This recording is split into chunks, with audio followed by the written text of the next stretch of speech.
अस्सलामुअलैकुम। आप YouTube channel देख रहे हैं समर होम में देसी टिप्स। मैं डॉक्टर समर अब्बास आज एक नए व्लॉग के साथ हाजिर हूं। तो दोस्तों आज की वीडियो बहुत ही ज़बरदस्त होने वाली है और आज की जो हमारी वीडियो का टॉपिक है वो है चेहरे की खूबसूरती। बहुत सारे लोग जो परेशान होते हैं, चाहे वो मर्द हैं या औरतें हैं, कि हमारा चेहरा सबसे ना अच्छा नज़र आए, हमारे चेहरे पर दाने ना हों, हमारी शख्सियत सबसे आला नज़र आए। और हमारी बहुत सारी माएँ बहनें होती हैं जो मुख्तलिफ किस्म के प्रोडक्ट इस्तेमाल कर करके अपने चेहरे को पहले से ज़्यादा बिगाड़ देती हैं और उनके चेहरे पर दाने वगैरह, पिंपल वगैरह निकल आते हैं, जिसकी वजह से वो बहुत परेशान होती हैं और मुख्तलिफ किस्म के प्रोडक्ट इस्तेमाल करती हैं, हज़ारों लाखों रुपए लगा देते हैं, बात हत्ता कि सर्जरी तक जा पहुँचती है, लेकिन इसके कोई रिजल्ट भी नहीं मिलते। आज हम इन तमाम चीज़ों से आपकी जान छुड़वाने के लिए एक देसी टोटका आपको पेश करेंगे। इंशाल्लाह अगर अल्लाह ने चाहा तो इसके आपको 200% रिजल्ट मिलेंगे और आपका चेहरा ग्लो भी करेगा और आपके चेहरे पर शाइनिंग नजर आएगी और आपका चेहरे का जो मिट्टी धूल या चेहरे का जो डल रहना होता है वो भी खत्म हो जाएगा। सबसे पहले बात यह है कि एक सवाल जहन में आता है कि हमारे चेहरे का रंग मतलब डल क्यों हो रहा है। इसकी बहुत सारी वजूहत होती हैं। मतलब अगर आपको रात को नींद नहीं आ रही, मतलब आप सोते हैं लेकिन आपको नींद नहीं आ रही, उसकी वजह से चेहरे का रंग मुतासिर हो सकता है। मैदे की प्रॉब्लम है, मैदा खराब रहता है 24 घंटे, उसकी वजह से रंग खराब हो जा सकता है। और अगर खून आपका गाढ़ा है तो उसकी वजह से भी मैदे का रंग जो है, मतलब चेहरे का रंग है, वो खराब हो सकता है। तो दोस्तों इन तमाम चीज़ों को हमने मद्देनजर रखते हुए एक देसी टोटका दरियाफ्त किया है, इंशाल्लाह जिसके आपको 200% रिजल्ट मिलेंगे।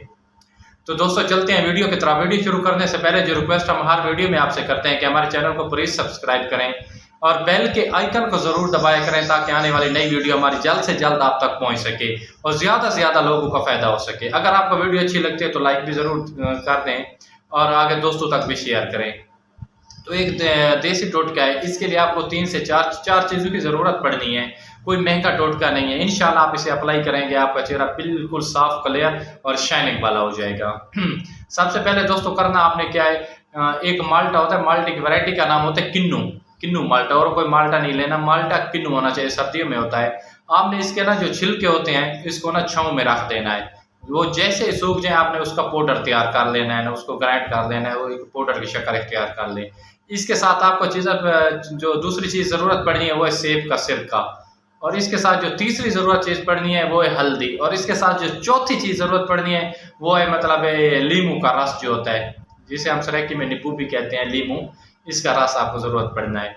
तो इसको जो तैयार करने का वो तरीका है वो ये है, सबसे पहले आपने 1 चम्मच लेना है वो किन्नू जो पाउडर है आपका, किन्नू का पाउडर उसका, और उसके अंदर आपने 1 चम्मच सिरके का डालना है, और उसके अंदर जो आपने तीसरी चीज़ डालनी है वो है हल्दी 1 चम्मच। आपने इस तीनों चीज़ों को अच्छी तरह तैयार करना है और इसके अंदर आपने डालने हैं लीमू के 10 कतरे। ये आपके पास एक कुदरती उपटन तैयार हो जाएगा। 1 चम्मच आपने डाला सबसे पहले जो किन्नू का पाउडर तैयार किया, 1 चम्मच उसमें हल्दी, 1 चम्मच उसमें आपने डालना है सिरके का, सेब का जो सिरका है आपके पास, और इसके अंदर 10 कतरे आपने लीमू के रस के डालने और इसको अच्छी तरह मिलाना है। मिलाने के बाद आपने अपने सारे चेहरे पर, गालों पे, नाक पे और गर्दन पे, हाथों पे अप्लाई करना है, और आपने ये काम हर तीसरे दिन अप्लाई करना है, और हत्ता क्या मतलब 15 दिनों में आपने 5 मरतबा ये तरीका अप्लाई करना है। इंशाल्लाह आपका चेहरा बिल्कुल साफ हो जाएगा, ग्लो और शाइनिंग नजर आएगी और आपकी शख्सियत पहले से बहुत ही अच्छी 95% आला हो जाएगी। और इसके साथ आपने ये जो काम करना है, इसके बाद में आपने हर 10-12 दिन के बाद ये काम करते रहना है। इंशाल्लाह आपका चेहरा बहुत ही आला क्वालिटी का हो जाएगा और आप अपने भाई को दुआओं में याद रखेंगे। इंशाल्लाह आप अगर अल्लाह ने चाहा तो आप बिल्कुल ठीक हो जाएंगे, आपके चेहरे की प्रॉब्लम बिल्कुल ख़त्म हो जाएगी, ना कोई दाने होंगे, ना पिंपल होंगे, आपका चेहरा बिल्कुल साफ होगा। जज़ाकल्लाह, वस्सलाम, खुदा हाफिज़।